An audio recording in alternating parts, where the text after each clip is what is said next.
lutte contre la violence des gangs armés. Parmi les questions qui seront abordées figurent l'émergence, l'évolution et l'adaptation du phénomène Bouakale, le Bouakale action de légitime défense ou de vengeance, le cadre légal et l'utilisation de la force par les individus.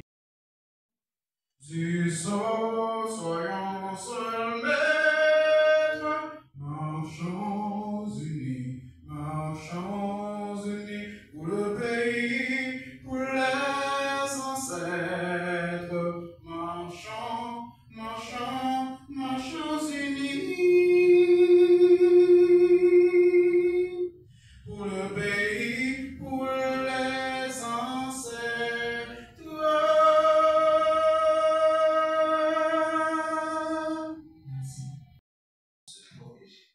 C'est ainsi que le phénomène Bouakale a émergé, un mouvement d'autodéfense qui vise à contrer la violence des gangs en prenant la sécurité en main. Mais cette solution, aussi nécessaire qu'elle puisse sembler, pose de sérieuses questions d'ordre moral, juridique et social.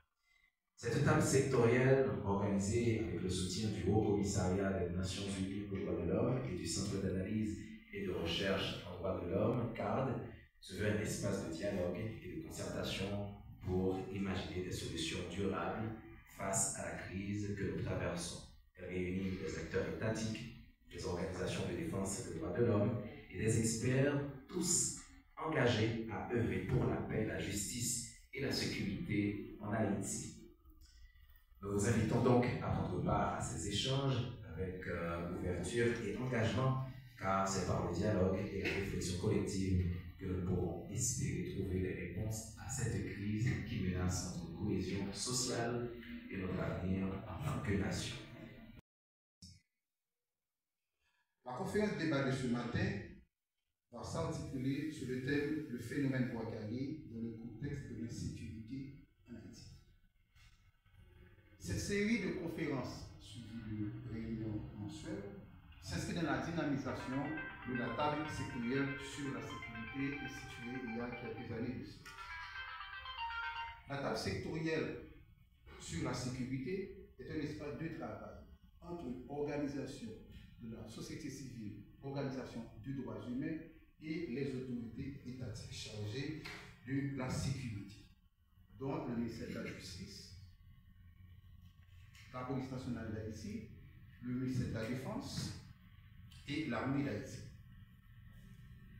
L'objectif de la table sectorielle sur la sécurité est de créer un espace de travail, un mécanisme serein afin que ces deux entités complémentaires, à savoir la société civile, les organisations de droits humains et les institutions étatiques chargées de travailler sur la sécurité, donc c'est de pouvoir créer cet espace, cette synergie entre ces deux entités, toujours dans une dynamique de complémentarité.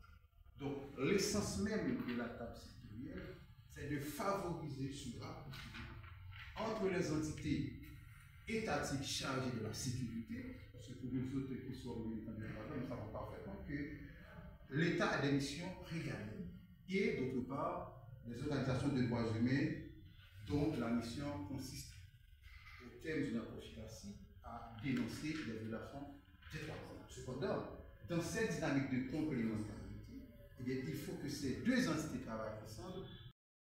Je me réjouis d'avoir été invité à prendre part ce matin à cette initiative du CAD qui lance une série de conférences autour du droit de l'homme et de la sécurité, dont celle qui nous réunit ce matin.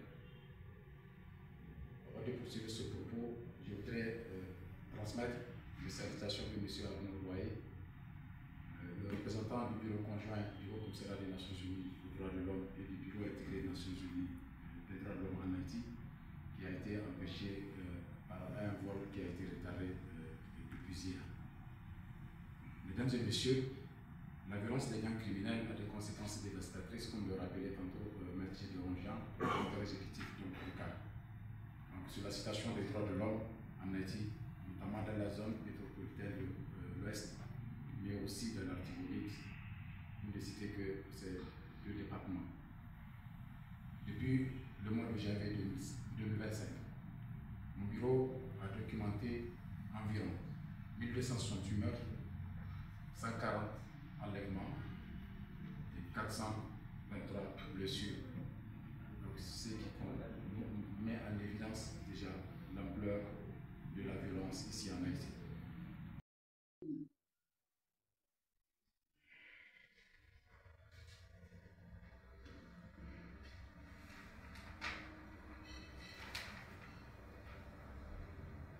Si le phénomène Boakali est systématisé devant le sous-commissariat de Canapivert,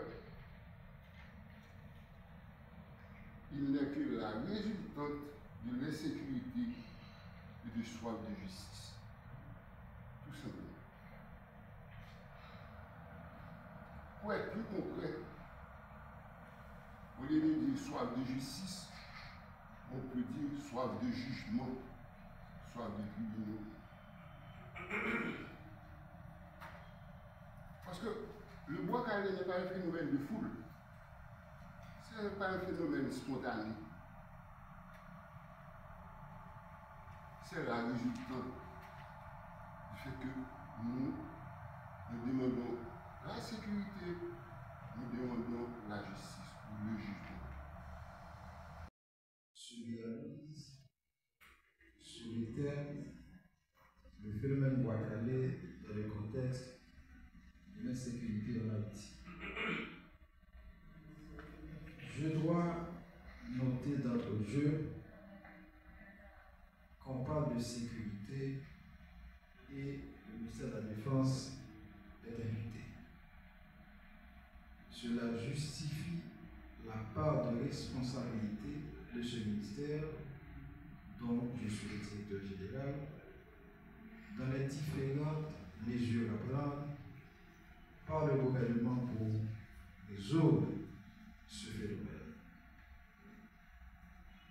Normalement, nous sommes conscients des efforts déployés par le pouvoir et des sacrifices consentis par nos vaillants soldats, nos vaillants policiers.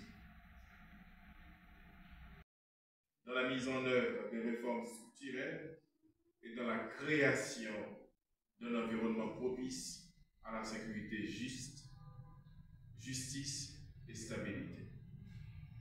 Toutefois, il est impératif de souligner qu'aucune avancée ne sera durable sans une collaboration étroite et harmonieuse avec la société civile et les instances étatiques.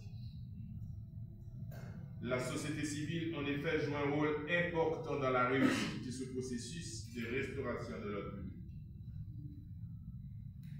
Elle est un partenaire privilégié dans la promotion de l'état de droit, dans la lutte pour la paix et dans la consolidation de la démocratie. La tâche, mesdames et messieurs, qui nous incombe est collective et chacun de nous doit apporter sa contribution pour garantir la sécurité de notre nation et le bien-être de ses citoyens. Dans cette année de l'insécurité, c'est comme une épidémie que toute société a de combattre. Pour qui ça m'a traité de l'épidémie? C'est le fait que, ou pas qu'à dire, c'est une révolution. Ou pas qu'à dire, c'est un mouvement. Parce qu'il n'y a pas rien d'idéologie. Soit suivre l'étape que l'insécurité a passée, il passe une étape criminelle, ça veut dire les capables de monde, kidnapper monde, voler, tuer. Il y a une étape politique, côté dit c'est le monde qui est dans la politique qui par exemple. Il y a une économique, même le monde politique là, ça c'est pas l'économie. Il y a une économique, les gars mettent des postes agissent de tous côtés, ils mettent tout caille, ils volent toute sa joie, ils mettent tout le monde dehors, et il y a là, ils font politico-économique, ils veulent le pouvoir. C'est l'épidémie. Donc, dans ça, l'arrivée dans le niveau ça, c'est-à-dire que l'État est inexistant. Vous comprenez? Donc dans ça, on est obligé de combattre à tout prix. Vous comprenez? Donc son phénomène, épidémie dans toute notre société. Les deux groupes de monde comme ça qui ont des problèmes,